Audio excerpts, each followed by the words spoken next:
ஸ்ரீ குருப்யோ நமஹ.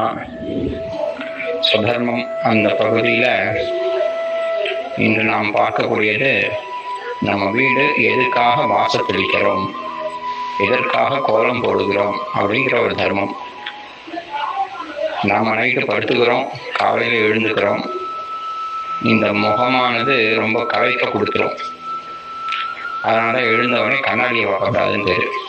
போகிறோம், வாயை கொப்பளிக்கிறோம், பல்ல தேய்க்கிறோம், முகத்தளம்புறோம், எல்லாம் ஃப்ரெஷ்ஷாக ஆகிட்டு அதுக்கப்புறம் வரும். அது மாதிரி பூமி இருண்டதுக்கு அப்புறமா பூதகணங்கள்லாம் வெளியில் வருவான்னு பேர். பூதகணங்கள்லாம் எங்கே சமைக்கிற வாசனைகள்லாம் வருதோ அங்கே போய் முன்னாடி உட்காந்துட்டு. அதனால தான் அகாலத்தில் சமைக்காதீங்கன்னு ஒரு தர்மம்.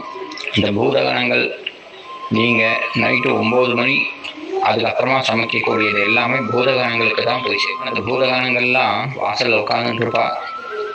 அவளை அங்கேருந்து அனுப்புறதுக்கு எப்படா அனுப்பணும்னா, காலையில் பெருக்கணுங்கிற ஒரு இந்த லக்ஷ்மிகரத்தை கொண்டு. அதனால தான் வழக்கமாக இருக்குது, கீழே போட்டு வைக்கக்கூடாது, தாண்டக்கூடாதுன்னு தர்மம்.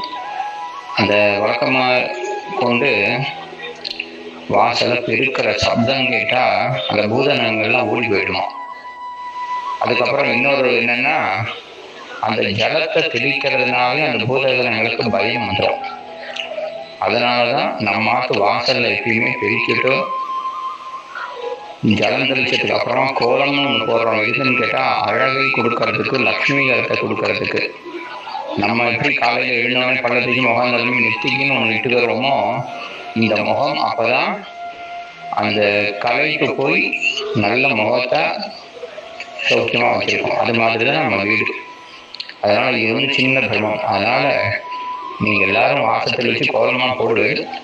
இருந்தாலும் இதுக்கப்புறம் கண்டிப்பாக அது பண்ணணுங்கிற விஷயம் என்னன்னு தெரிஞ்சுக்கணுங்கிறது தான் இந்த பதிவு. அதனால் முடிஞ்ச வரைக்கும் வாசல் தெளித்து கோலம் போட்டு அதை எவ்வளோக்கு எவ்வளோ அழகாக வச்சுக்கிறோமோ அந்தளவுக்கு நம்மளுடைய கிரகமானது லக்ஷ்மிகரத்தை கொடுக்கும்.